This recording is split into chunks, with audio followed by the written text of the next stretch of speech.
പ്രിയപ്പെട്ട കൊച്ചു കൂട്ടുകാരെ, വളരെ മാസങ്ങൾക്ക് ശേഷം 10ലെയും +2ലെയും കുട്ടികൾ സ്കൂളിലേക്ക് വരികയാണ്. നിങ്ങൾ കുറേ കാലം വീട്ടിലിരുന്ന് ഡിജിറ്റൽ ക്ലാസുകൾ കണ്ടു. അതിന്റെ യഥാർത്ഥ പാഠപുസ്തകം കയ്യിലുള്ളത് വായിച്ചു. പല നല്ല അധ്യാപകരും നല്ല തരത്തിൽ അതിന് ഫോളോ അപ്പ് നൽകി.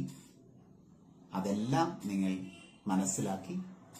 അങ്ങനെ കുറേ മാസങ്ങൾ പ്രത്യേക രീതി, ഇതുവരെ നമ്മൾ പഠിച്ചിട്ടില്ലാത്ത രീതിയിൽ പഠിച്ച് ചില കാര്യങ്ങളെല്ലാം മനസ്സിലാക്കിയിട്ടാണ് ഇപ്പോൾ സ്കൂളിലേക്ക് വരുന്നത്.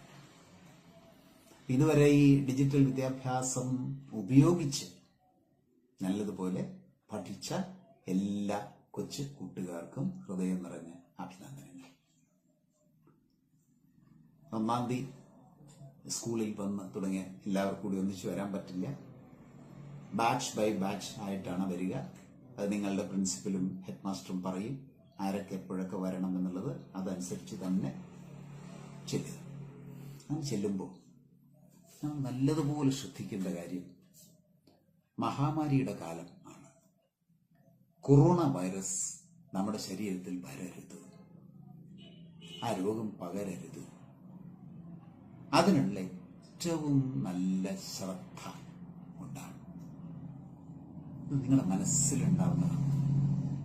ഒരു കാര്യം ഉറപ്പാക്കിക്കൊള്ളൂ, നല്ലതുപോലെ നിങ്ങൾ ശ്രദ്ധിച്ചാൽ കൊറോണയെ തടയാം. അതുകൊണ്ട് അത് നല്ലപോലെ ശ്രദ്ധിക്കും. മാസ്ക് എപ്പോഴും മൂക്കിന് മുകളിൽ തന്നെ ഇരിക്കണം. ഇങ്ങനെ മൂക്കിന്റെ മുകളിൽ കണ്ടോ, ഇവിടെ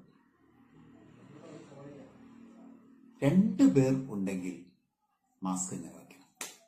എന്റെ അടുത്ത് ആരും ഇല്ലാതാണ് ഞാൻ ഇങ്ങനെ വെച്ചത്. അങ്ങനെ വന്നാൽ വായിൽ നിന്ന് മൂക്കിൽ നിന്ന് വരുന്ന സ്രവം മറ്റുള്ളവരുടെ വായിലേക്ക് മൂക്കിലേക്ക് എത്തില്ല. അതുകൊണ്ട് നിങ്ങൾ ഈ രീതി അനുവർത്തിക്കും. 2, സാനിറ്റൈസറും സോപ്പും അതുപോലെ തന്നെ ഹാൻഡ് വാഷും നല്ലതുപോലെ ഉപയോഗിക്കും. ടീച്ചർമാർ പറഞ്ഞു തരും, അതനുസരിച്ച് നല്ലതുപോലെ.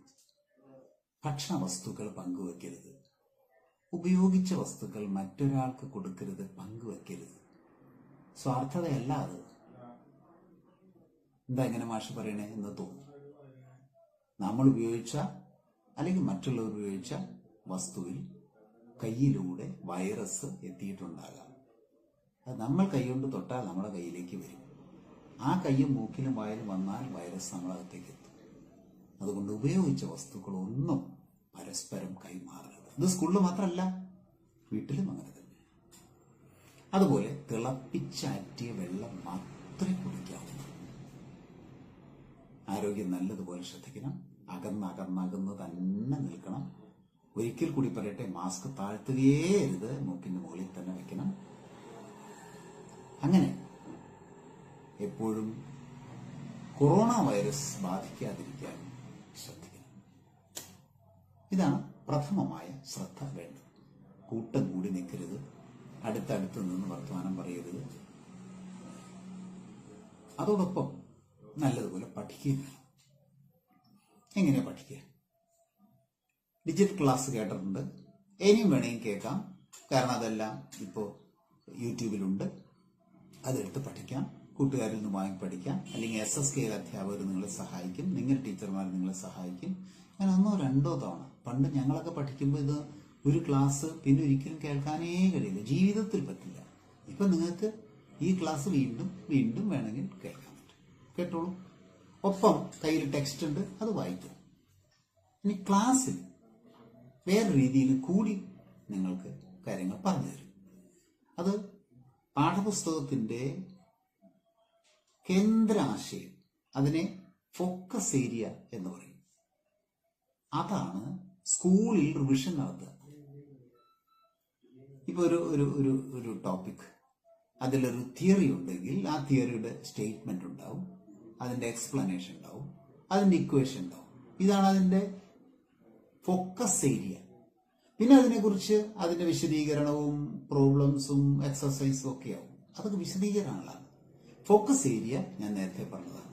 തിയറം, അതിന്റെ സിമ്പിൾ എക്സ്പ്ലനേഷൻ, അതിൻ്റെ ഒരു ഇക്വേഷൻ.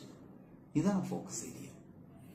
ആ ഫോക്കസ് ഏരിയ SCERT പ്രസിദ്ധീകരിക്കും. നിങ്ങളുടെ അധ്യാപകർക്കൊക്കെ അറിയാം നിങ്ങളുടെ ഓരോ പാഠത്തിലെ ഫോക്കസ് ഏരിയ ഏതാണെന്ന്. അത് നിങ്ങൾ മനസ്സിലാക്കണം. ടീച്ചറോട് ചോദിച്ചാൽ മതി, മാഷോട് ചോദിച്ചാൽ മതി, ഏതാ മാഷേ ഇതിലത്തെ ഫോക്കസ് ഏരിയ എന്ന്. അപ്പം അവര് ഫോക്കസ് ഏരിയ പറഞ്ഞു തരും. അത് മാർക്ക് ചെയ്യുക.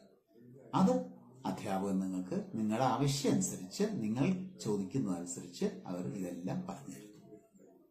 അപ്പൊ ആ ഫോക്കസ് ഏരിയ നല്ലതുപോലെ ഹൃദയസ്ഥമാക്കും. അപ്പൊ നിങ്ങൾക്ക് ഉയർന്ന് ഉയർന്ന് ഉയർന്ന് ഉയർന്ന് എത്ര വേണമെങ്കിലും ഉയർന്ന് പഠിക്കാം. അതിന് ബേസ് ഉണ്ടാവും. അപ്പൊ ഒന്ന്, പാഠം കേൾക്കാൻ പറ്റുന്നത് 1-2 തവണ കേൾക്കുക. 2, അങ്ങനെ കേട്ടത് പാഠപുസ്തകം കയ്യിലുള്ളത് കൊണ്ട് വീട്ടിൽ വെച്ച് വായിക്കുക. 3, ആ പാഠത്തിലെ ഫോക്കസ് ഏരിയ എന്ന് പറയുന്ന കേന്ദ്ര ആശയം വരുന്ന ഒരു ചെറിയ ഭാഗം, ആ ഭാഗം ക്ലാസ്സിൽ നല്ലതുപോലെ ശ്രദ്ധിച്ച് ഇരിക്കുക. ഇത്രയും മതി. സുഖമായിട്ട് നമുക്ക് എല്ലാ പാഠങ്ങളും മനസ്സിലാക്കാൻ പറ്റും. ഇങ്ങനെ പണ്ട് നമുക്ക് പറ്റാറില്ല. അതുകൊണ്ട് ഈ രീതി നിങ്ങൾ സ്വീകരിക്കണം. ഇനി പ്രാക്ടിക്കലും ഇതുപോലെ തന്നെയാണ്.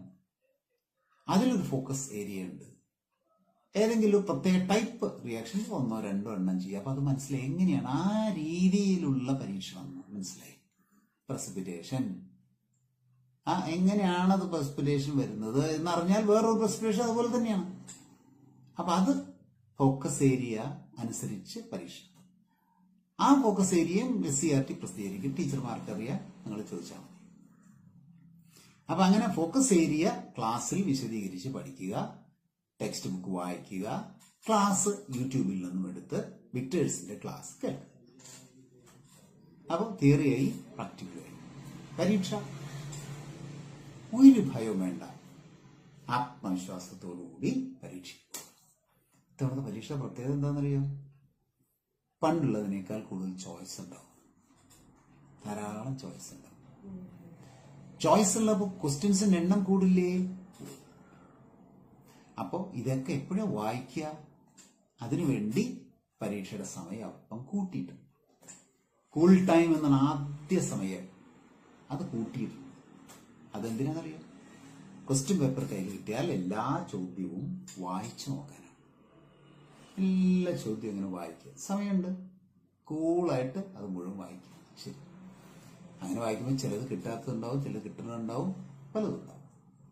അപ്പോൾ അതിൽ കിട്ടുന്നത്, നമുക്ക് എളുപ്പമുള്ളത്, അഭിരുചിയുള്ളത്, താല്പര്യമുള്ളത് ഏതൊക്കെയാണ് എന്ന് പേനോണ്ട് ഞാൻ ടിക്ക് ചെയ്ത് വെക്കുക. എത്ര ചോദ്യം എഴുതിയാലാണ് പൂർണ്ണ മാർക്ക് കിട്ടുക എന്നുള്ള ക്വസ്റ്റ്യൻ പേപ്പറിൽ തന്നെ എഴുതിയിട്ടുണ്ടാവും. അത് നോക്കുക.